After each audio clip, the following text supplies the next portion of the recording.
En psicopatología se define un delirio como una creencia que se vive con una profunda convicción a pesar de que la evidencia nos demuestre lo contrario. La palabra ha evolucionado hasta significar la creencia de que se sale de la norma establecida por el grupo social. En el lenguaje cotidiano, el delirio describe una creencia que es falsa, extravagante, derivada de un engaño. En el vídeo de hoy vamos a ver cómo el narcisista vive en un delirio de grandeza que le hace tener una visión distorsionada de su vida y de la relación que establece con todos aquellos que le rodean. El delirio o idea delirante debe cumplir varios requisitos. En primer lugar, ser firmemente sostenida, pero con fundamentos lógicos inadecuados. El narcisista la defiende a pesar de que la explicación lógica le quite la razón. En segundo lugar, ser incorregible con la experiencia o con la demostración de su imposibilidad. Por mucho que trates de explicarle al narcisista el error en el que está incurriendo, él no cejará en creer firmemente en su superioridad respecto al resto de las personas. En tercer lugar, ser inadecuada para el contexto, por ejemplo, cultural, del sujeto que la sostiene. Es decir, a pesar de que culturalmente vivimos en una sociedad que respeta la igualdad de derechos, el narcisista se aboga a un derecho especial que lo sitúa por encima de los derechos de las demás personas. La realidad del narcisista es un delirio que cubre las necesidades de su ego sobredimensionado. Las personas que se relacionan con él de una forma íntima, ya sean pareja, amigos muy cercanos, empleados, participan de esta realidad en una actitud de seguirle la corriente. Pero si quieres sanar del abuso narcisista, un tema importante a darte cuenta es el de ese delirio del que has formado parte en tu relación con el narcisista, ya sea un padre, jefe, amigo, pareja, no tiene mucho que ver con la realidad. Esta relación que genera el narcisista, en la mayoría de los casos, funciona como una férrea dictadura o una secta en donde la persona que empieza a cuestionar esa realidad, ese delirio, es castigado o desterrado del grupo. La persona que cuestiona la realidad del narcisista y por extensión de toda la familia o grupo suele ser una hija, un amigo, un compañero, al que se le ha asignado el rol del rebelde, o también llamado chivo expiatorio. Estas personas suelen ser las que señalan que algo anda mal en la familia o en el grupo y acaban pidiendo ayuda fuera del entorno.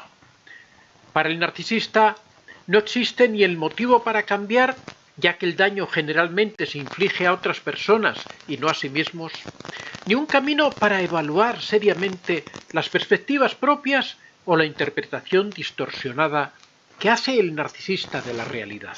No es de extrañar que el asesoramiento y la psicoterapia a menudo no les sirvan a los narcisistas o incluso les hagan empeorar. El narcisista utilizará la terapia para ver sus emociones y acciones validadas. No tendrá inconveniente en ver al terapeuta como un enemigo más que trata de atacar su mundo. Se necesitaría, en estos casos, un terapeuta especializado en este tipo de patología para poder enfrentar toda la batería de argumentaciones que le presenta el narcisista. Incluso si logran hacer dudar al narcisista de sus delirios, es probable que éste reconstruya convenientemente o bloquee cualquier respuesta del terapeuta que contradiga la conveniencia de su ego. Tratar con un narcisista puede ser algo profundamente descorazonador, ya que el significado de todas sus acciones está subordinado a las necesidades de su ego desmedido. Por lo tanto, no hay unos argumentos realistas en los que basarse, no hay coherencia más allá de sus necesidades y conveniencias que, por supuesto, pueden cambiar incluso de un momento a otro según sus intereses. Las palabras y las acciones no tienen el significado que comúnmente se les atribuye. Hay una enorme falta de coherencia entre lo que el narcisista siente, dice y hace.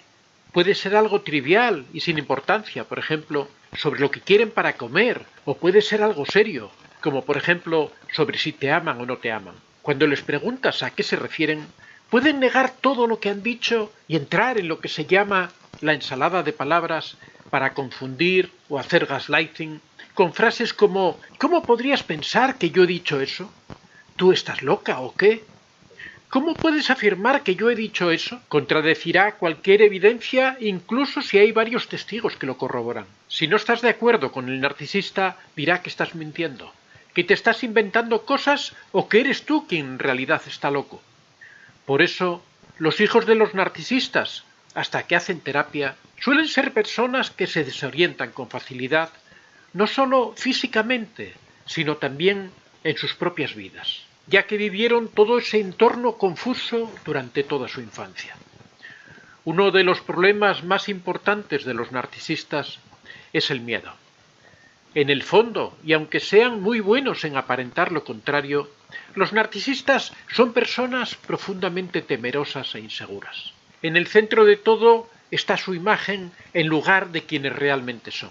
Tienen tanto miedo de asumir responsabilidad por sus acciones, ya sean de maltrato o abuso que les puede hacer quedar mal frente a los demás, que hacen la defensa de su ego su principio de realidad. Y de alguna manera consiguen rodearse de personas, sobre todo su pareja y familia, que le siguen la corriente en su delirio. Para los narcisistas no hay una persona real en todo esto. Simplemente hay una que sea conveniente para el narcisista en un momento dado y donde poder proyectar sus delirios personales. Es por eso que los hijos de los narcisistas adquieren roles muy rígidos en la familia y que no tienen nada que ver con quién es esa persona realmente. Los roles son asignados por el narcisista según la conveniencia de su propio interés. El rol antes mencionado del rebelde o el chivo expiatorio es en el que el narcisista proyecta partes suyas negadas para no tener que reconocerlas en sí mismo, tales como la rabia, el miedo o la inseguridad. En realidad, el narcisista no está interactuando con su hijo y viéndolo de verdad como es, sino que está tratando con partes suyas que son negadas y proyectadas en su hijo.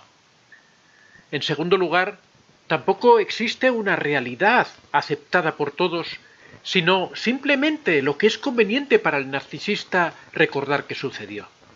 Lo que significa que no hay una comunicación directa y honesta. No hay nada más allá de la conveniencia del narcisista a la que se pueda apelar, que establezca un estándar común o una realidad común.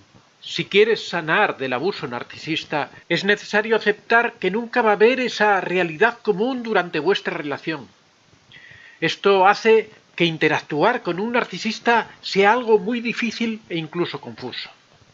Las personas que han crecido en familias narcisistas muchas veces acaban atrapadas en esa relación porque esta dinámica difícil y confusa les resulta familiar y porque, al igual que en su infancia, cuando confrontan o dudan sobre las intenciones reales del narcisista, tienden o terminan cuestionándose a sí mismos.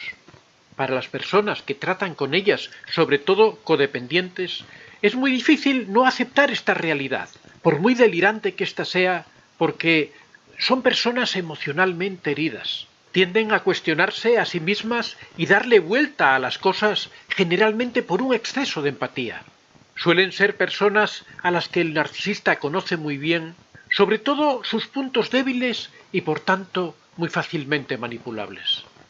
El narcisista es una persona importante en su vida, con la que tienen un vínculo emocional muy fuerte. Adquieren una dependencia económica, generalmente inducida por el narcisista, que les priva de su libertad. En muchas ocasiones se encuentran aislados socialmente como resultado de las maniobras que ha realizado el narcisista. Quizá uno de los aspectos más importantes de cómo tratar a una persona con trastorno narcisista de la personalidad y empezar a sanar del abuso narcisista es que entiendas que realmente son personas que no sienten ni piensan como tú. Si te adentras en su versión de la realidad, lo único que encontrarás será su propio delirio. Cuanto más veas la realidad tal y como es, más serás tú la persona que cuestione al narcisista en lugar de que la situación sea al revés. Debes hacer un gran trabajo interno para reconectar con la seguridad, la confianza, el autocuidado. para ponerte a salvo de las manipulaciones y engaños. Las personas que consiguen su autoconocimiento y desarrollan la autoestima son a quien menos se puede engañar, someter y enganchar. Son las que aprenden a escucharse y a confiar en sí mismas y evitan vivir la vida que les organiza otra persona.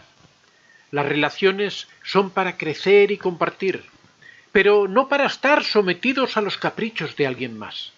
Quien está en el camino del autoconocimiento opta por relaciones conscientes y sanas, al contrario de las personas que están en vínculos que dañan y ponen de por medio su dignidad y su tranquilidad. Si decides terminar tu relación con el narcisista, siempre puedes recurrir a tus amigos o a aquellos familiares que no se hayan visto influidos por el narcisista, pero siempre la parte más importante que debes cuidar es a ti mismo.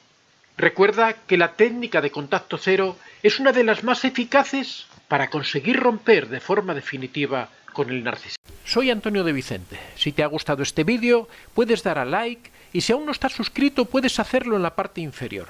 Si deseas hacer algún comentario o sugerir algún tema, puedes hacerlo en la casilla de los comentarios. Recuerda que este es un espacio abierto y que siempre son muy bien recibidos todas las experiencias que hayas tenido y todas las opiniones que tengas al respecto. Estaría encantado de que las compartieras con nosotros. Muchas gracias a todos y que seáis realmente muy felices.